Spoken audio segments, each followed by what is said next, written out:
अस्सलाम वालेकुम व्यूअर्स। शहज़ादे सलीम की हिस्ट्री पर आज की ये वीडियो बनाई गई है। शहज़ादे सलीम 11 जनवरी 1870 को इस्तांबुल में पैदा हुए। इनके वालिद का नाम सुल्तान अब्दुल हमीद और वालिदा का नाम तरमीजगान कादिन था। ये अपने वालिद के दूसरे बेटे और अपनी माँ के सबसे बड़े बेटे थे। इनकी एक बहन ज़किया सुल्तान इनसे 2 साल छोटी थी।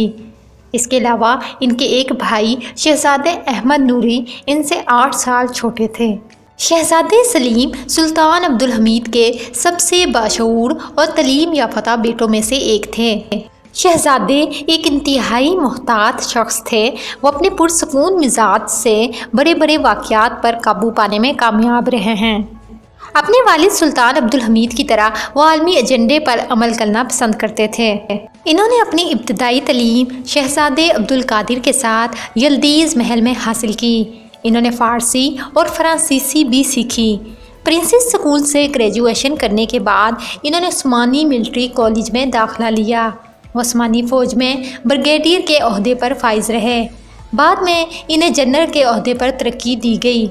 इसके बाद इन्होंने उस्मानी फ़ौज में एज अ कैप्टन भी अपनी खिदमात अंजाम दी। शहज़ादे सलीम को यल्दीज़ महल की ज़मीन पर एक विला भी मुख्तस किया गया।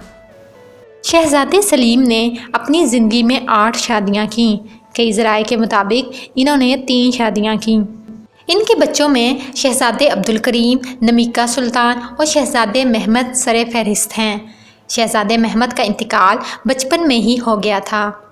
1909 में सुल्तान अब्दुल हमीद के मजूर होने के बाद शहज़ादे सलीम इस्तांबुल में रहे।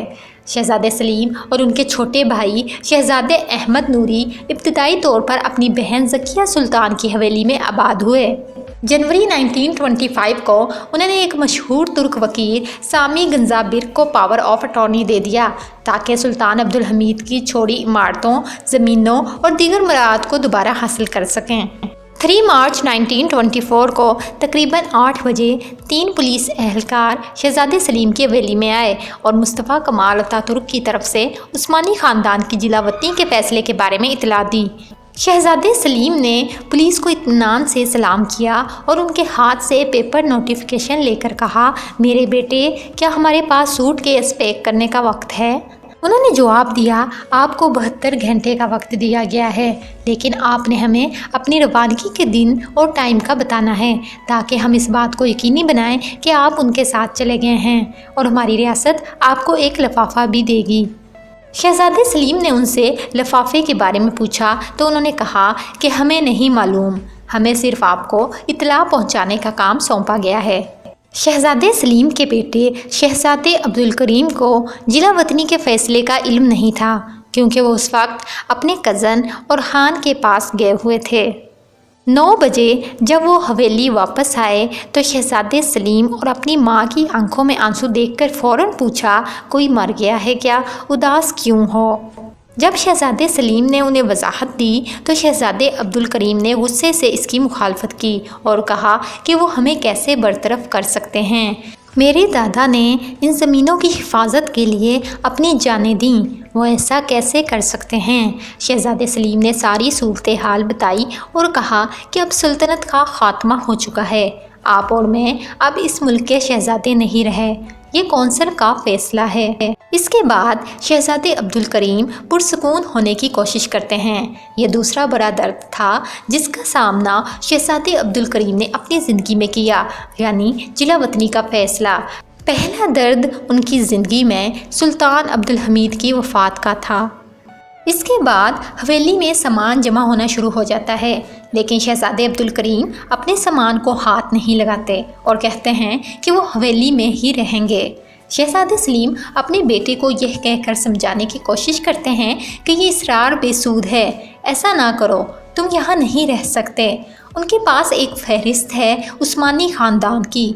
वो इसरार करते हुए कहते हैं कि वो भाग जाएंगे। शहज़ादे सलीम ने फिर आहिस्ता से कहा कि शहज़ादे अब्दुल समद ने भी इस सूरत हाल को कबूल नहीं किया था, लेकिन बाद में उन्हें यकीन हो गया कि अब कुछ नहीं किया जा सकता। इसके बाद शहज़ादे अब्दुल करीम अपना सूटकेस तैयार करते हुए कहते हैं कि ये यहीं ख़त्म नहीं होगा, میں ضلع وطنی میں بھی جدوجہد کروں گا۔ اگلے دن ان کے کزن اور خان افندی ان کے پاس آتے ہیں اور کہتے ہیں کہ وہ بھی ان کے ساتھ جانا چاہتے ہیں اور شہزادے عبدالکریم کے ساتھ رہنا چاہتے ہیں۔